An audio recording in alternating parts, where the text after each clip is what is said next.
एक दिन हमको मीटिंग में जाना था, हमारे पास पैसा नहीं था। हमारी मम्मी ने चावल बेचकर पैसा दिया कि बेटा अगर तुम्हें थोड़ा बहुत नॉलेज है समाज के बारे में और समाज को आगे बढ़ाने के लिए आपकी ज़रूरत है तो आप जाइएगा।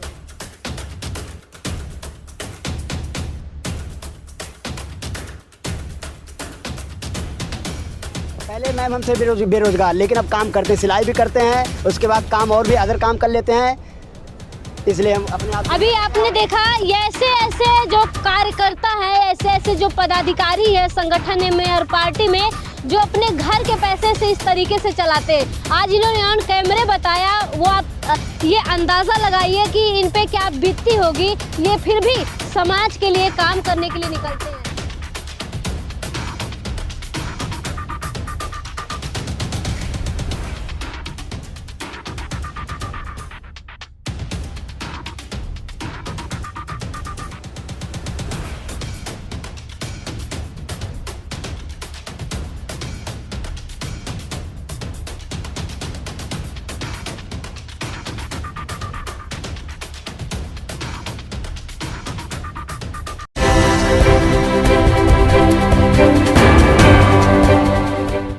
हमारे साथ जिला अध्यक्ष हैं, इनसे जानेंगे कि कितनी मेहनत लगी आज जो ये जनसैलाब आप देख पाएँ, जो लगभग 12-15 किलोमीटर की एरिया में इन्होंने एक रैली निकाली।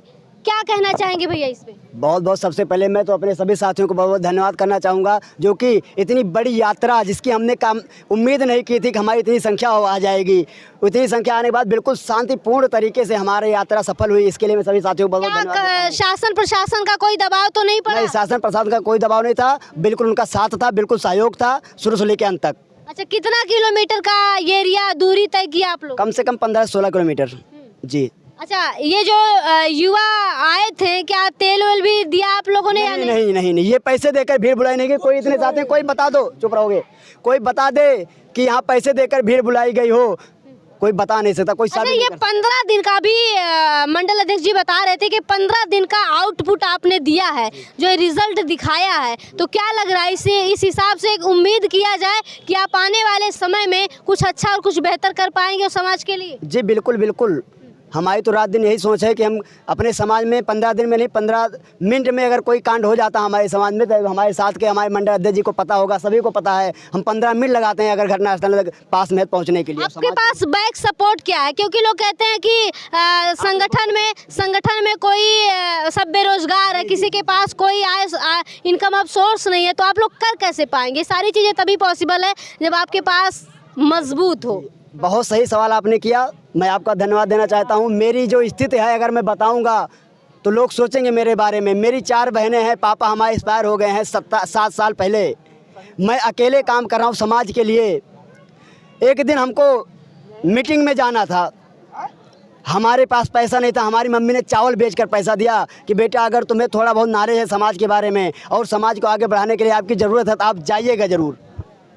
अच्छा, इस तरीके से जो समस्याएं होती, क्या कभी नहीं लगता कि यार पैर पीछे कर लेना चाहिए? जब संगठन नहीं सपोर्ट करता तो हम घर से कहाँ तक चावल बेच के, या कभी ऐसी भी स्थिति आ जाएगी कि माँ के गहने भी बेचना पड़ सकता है, क्या तब भी आप टिके रहेंगे? पहले मैम हमसे बेरोजगार, लेकिन अब काम करते हैं, सिलाई भी करते हैं, उसके बाद काम और भी अदर काम कर लेते हैं, इसलिए हम अपने आप। अभी आपने देखा ये ऐसे ऐसे जो कार्यकर्ता है, ऐसे ऐसे जो पदाधिकारी है संगठन में और पार्टी में, जो अपने घर के पैसे से इस तरीके से चलाते हैं। आज इन्होंने ऑन कैमरे बताया, वो आप ये अंदाज़ा लगाइए कि इन पे क्या बीतती होगी। ये फिर भी समाज के लिए काम करने के लिए निकलते हैं। इस तरीके से कट्टर जो है, भीम सिपाही जिन्हें कह सकते हैं, इस तरीके के लोग।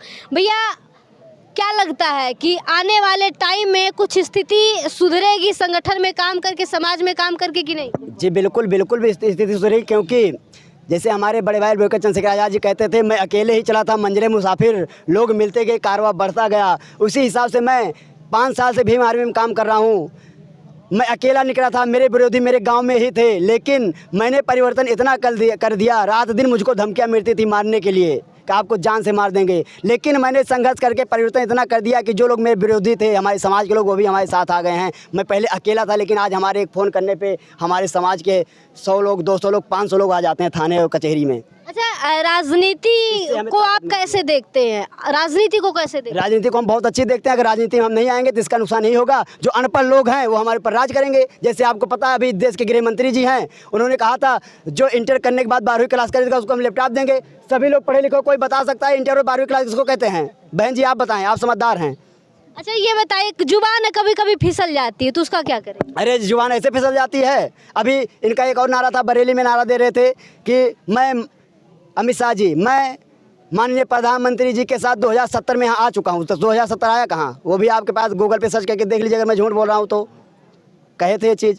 कभी कभी जुबान इतना फिसल जाए कि बेटी बचाओ बेटी पढ़ाओ का नारा दे दें, इतना जुबान फिसल जाए। नहीं, अभी 2024 का चुनाव जो है सामने है, इस पे आप लोग किस तरीके से अपना दमखम दिखाएंगे, किस तरीके से आएंगे मैदान में? बिल्कुल मेहनत करेंगे। कोशिश यही है कि प्रत्याशी अयोध्या जिला से भी उतारा जाए और तन मन धन से सेवा करेंगे। मतलब पार्टी को आगे बढ़ाने के लिए काम करेंगे, समाज को शासक बनाने के लिए काम करेंगे, क्योंकि हार तो होती है जीत भी होती है। अयोध्या में कोई टिक नहीं पाएगा बाबा के सामने। ये तो कोई बात नहीं, आप देख लीजिए। आप वो कहावत सुनी है कि जंगल में आग लगी थी, सारे जानवर भाग रहे थे लेकिन एक चिड़िया आग बुझा रही थी।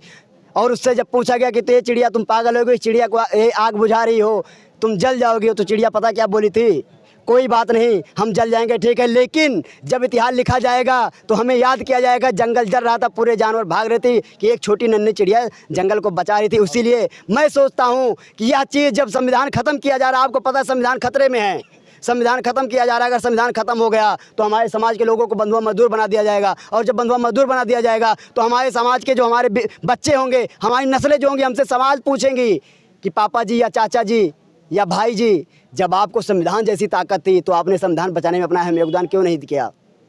बाकी जो आप लोगों को देख रहे हैं, अयोध्या का जो एक अलग संदेश जा रहा है, तो आप लोग क्या संदेश देना चाहेंगे, क्या कहना चाहेंगे दर्शकों को?